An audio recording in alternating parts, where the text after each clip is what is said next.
Oke Pioners, halo, assalamualaikum warahmatullahi wabarakatuh. Balik lagi sama Mang Adun ya. Jadi di informasi kali ini Mang Adun ambilkan dari Dorisin kembali ya, tidak masalah lah. Dorisin lagi ya, mau bagaimana lagi. Tapi ini Mang Adun sengaja lah Mang Adun ambilkan ke sini karena apa? Saking banyaknya masih ada saja beberapa pioner yang mempertanyakan soal QWC tentatif dan beberapa masalah mengenai QWC tentatif kah, atau yang orange kah, atau dan sebagainya. Dan di sini setelah Mang Adun spill sedikit, lengkap banget kalau menurut Mang Adun. Karena apa? Dorisin menyampaikannya dengan sederhana ya, Mang Adun bisa menangkap di situ ya, gitu loh. Jadi penjabarannya. Oke. Jadi sebelumnya karena beliau menjawab ya, di sini ada seorang pioners yang bertanya itu atas nama Michael Light. Anda belum menjawab kami. Apa yang terjadi pada kita yang telah lulus QWC sebelumnya dan sekarang di tentatif? Oke, jadi kita langsung OTW saja ya ke artikelnya yang disampaikan oleh Dorisin. Di sini menjawab pertanyaan dari pioners, dan Mang Adun juga ya dibawa ke channel Mang Adun karena ingin menjawab secara langsung daripada di komentar. Jawab satu-satu tuh ribet banget, dan ini Mang Adun harapkan percaya dengan apa yang beliau sampaikan ya. Dan ada beberapa clue yang Mang Adun juga kaget juga ya ngedengarnya gitu. Oke, di sini saya telah membahas pertanyaan ini sebelumnya, tapi saya akan mengklarifikasinya lagi ya. Mang Adun udah sering juga ya bahas soal QWC tentatif kan, seperti itu. Tentang QWC merupakan alat bagi Kortim untuk mengidentifikasi pelanggaran kebijakan di wilayah beresiko tinggi. Oke, ini udah pernah dulu juga Mang Adun sampaikan. Kita tahu apalagi di Facebook tuh banyak banget ya para pelanggar kebijakan seperti menjual beli pay, atau entah mungkin menjual belikan akun seperti itu ya. Ya, penawarannya mungkin cukup menggiurkan lah. Itu resiko tinggi gitu loh, daerah yang memiliki resiko tinggi atau wilayah ya, mengingat jumlah populasi yang terlibat cukup besar. Nah, ini kan saking banyaknya nih ya, mereka tidak akan melakukan pemeriksaan terhadap semua orang. Nah, ini disclaimer ya, ini kata ya, bukan kata Kortim, kata Dorisin maksudnya ya. Ini tidak diberlakukan kepada semua orang. Nah, makanya sebagian besar ya, waktu dulu adanya soal QWC tentatif ini kita tahu ya, itu sebagian besar yang mengalami, tapi tidak semua orang gitu loh. Sebaliknya ya, di sini ya mereka akan menggunakan metode pengambilan sampel statistik atau data-data yang sudah masuk lah, seperti itu ya. Mengapa ini diterapkan kepada mereka yang telah lulus QWC dan merupakan bagian dari pelopor migrasi pertama? Nah, ada istilah migrasi pertama itu bisa Mang Adun tangkap artinya khususnya nih pioner-pioner lama ya, gitu kan, karena migrasi yang kedua kan belum terjadi. Nah, banyak pelopor yang lulus QWC telah menjual akun mereka setelah migrasi pertama, dan Kortim mengetahui hal ini. Nah, waktu dulu udah sering kita bahas ya, bagaimana cara Kortim tuh bisa tahu soal ini nih ya, tapi bukan secara perorangan maksudnya gitu kan, karena datanya tercatat di blockchain ya. Ya, pioner yang stay di channel Mang Adun yang lama-lama pasti paham soal ini gitu kan. Nah, terus kata Dorisin, oleh karena itu mereka akan menerapkan beberapa pemeriksaan langsung ya untuk mengidentifikasi pelopor yang telah membeli akun orang lain. Oke ya, contohnya dengan liveness atau verifikasi wajah ya. Karena mereka tidak dapat mengetahui secara pasti siapa yang telah melanggar kebijakan, mereka harus secara selektif memilih beberapa pelopor untuk pemeriksaan ini. Daripada menerapkannya kepada semua orang, ini berarti ya bahwa beberapa pelopor mungkin tidak perlu melalui proses tersebut. Nah, di sini ada ya poin bahwasanya ada juga yang komentar, Mang, punya saya tidak pernah melakukan liveness, apakah aman? Aman banget, karena memang jelas ya ini tidak berlaku untuk semua orang.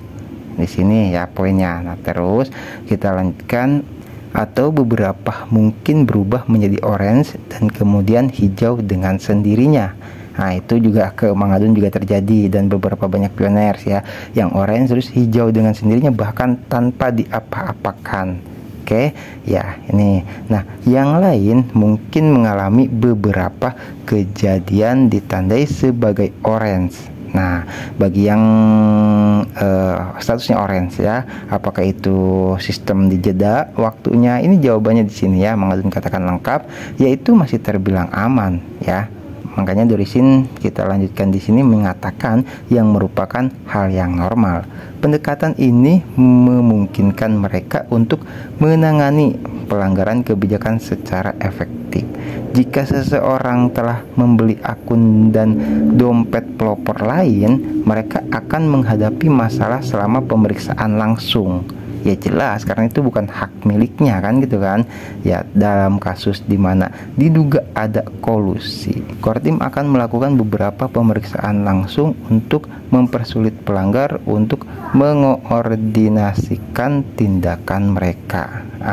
Disclaimer ya, ini kalau ini menurut Dorisin ya soal jual beli akun, tapi ada juga kasus ya, ini juga asumsi Mang Adun yang menurut Mang Adun ini cukup logis. Kenapa banyak terjadi ya, contoh pelopor lama ya kayak Pak Asyadi, terus mungkin yang lain juga ada di poin nomor 5 itu amankan akun. Nah, di sini Mang Adun katakan lengkap, itu ternyata kasusnya ya itu ada dua faktor. Kalau misalkan kita tidak melakukan kesalahan, itu kemungkinan ada penyusup yang masuk ke wallet Pay kita atau ke dompet kita, atau kita yang masuk ke dompet orang lain.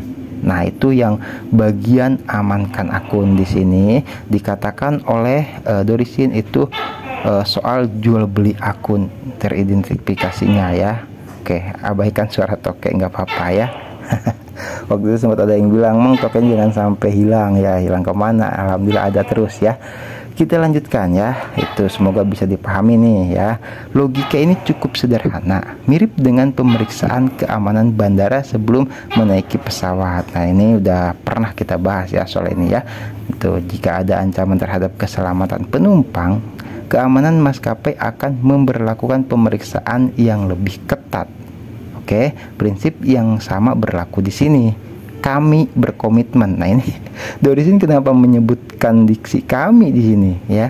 Kalau emang beliau bukan ya tanda kutip bagian dari Kortim ya, walaupun berulang kali beliau menyatakan itu tidak berafiliasi ya, tidak ada hubungan dengan Kortim, tapi Kortim atau Dorisin di sini menyebutkan kami berkomitmen untuk menjaga ketertiban dan akun yang diidentifikasi sebagai pelanggar akan dihapus. Oke ya, yang pada akhirnya melindungi semua orang. Nah, jangan sampai ada penyusup, intinya seperti itu ya. Sering Mang Adun sampaikan, misalkan kita mau terbang ya, masa ada nanti yang membajak pesawat kan, seperti itu, ada yang bawa bom bunuh diri misalkan. Nah, di sini kita lanjutkan, haruskah kami mengeluh tentang pemeriksaan keamanan maskapai? Tidak, kami harus mengungkapkan rasa terima kasih atas ketekunan mereka. Mereka di sini Kortim ya. Hanya mereka yang melanggar kebijakan yang akan tidak senang dengan hal itu. Oleh karena itu, jika Anda seorang pioner sejati, tidak perlu khawatir. Jika diperlakukan pemeriksaan, selesaikanlah, dan Anda pasti akan lulus setelah beberapa kali pemeriksaan. Oke ya, ini sesuai dengan apa yang dikatakan moderator ya, dengan pemeriksaan Livenes ini solusi yang satu-satunya mujarab atau benar-benar jitu lah ya, seperti itu, terkait apakah itu nantinya perubahan namanya tidak sesuai ataukah ada kesalahan tanggal lahir dan sebagainya gitu. Dengan memverifikasi wajah kita yang sesuai dengan KTP sebelumnya ya, yang ya identitas kita sebelumnya yang diserahkan kepada Kortim, kalau emang sama, banyak kok yang sudah lulus kembali gitu loh ya, maksudnya ya. Nah, jadi ya kalau emang kita tidak pernah melanggar atau apapun, ya itulah jawaban dari Dorisin juga ya. Nah, terus di sini juga Mang Adun cukup ya, tadi dikatakan ya, ada beberapa hal yang Mang Adun juga baru dengar gitu loh, apa yang disampaikan oleh Dorisin. di sini ya, di paragraf terakhir, core team tidak akan mengumumkan informasi ini karena dapat membantu pelanggar kebijakan menemukan cara untuk menghindari hukuman.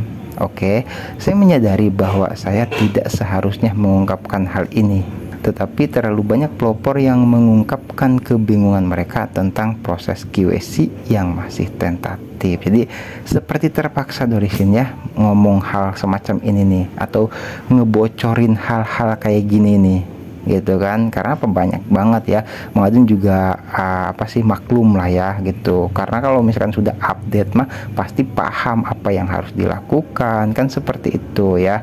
Nah terus di sini kita lanjutkan, tetapi terlalu banyak pelopor yang mengungkapkan kebingungan mereka tentang proses QC yang masih tentatif, yang telah merusak kepercayaan mereka. Nah ini ya, jadi seolah-olah itu pioner itu karena adanya QC tentatif ya gitu, baik itu yang kembali orange gitu kan, atau beberapa yang bermasalah. Selama kita manusia nyata ya, itu kita seharusnya malah berterima kasih kata Dorisin, bukan berarti malah gak percaya gitu loh. Oleh karena itu saya memberikan analisis saya di sini untuk membantu para pelopor merasa yakin jika Anda tidak pernah melanggar kebijakan. Oke, jadi kalau misalkan kita tidak melanggar kebijakan ya harusnya tenang gitu. Kalau misalkan menurut Mang Adun nih ya, menurut Mang Adun ya, menjual akun atau jual beli Pi itu udah melanggar kebijakan gitu. Nah permasalahan kalau cuma gitu kan, kalau cuma kita ya anggaplah gitu,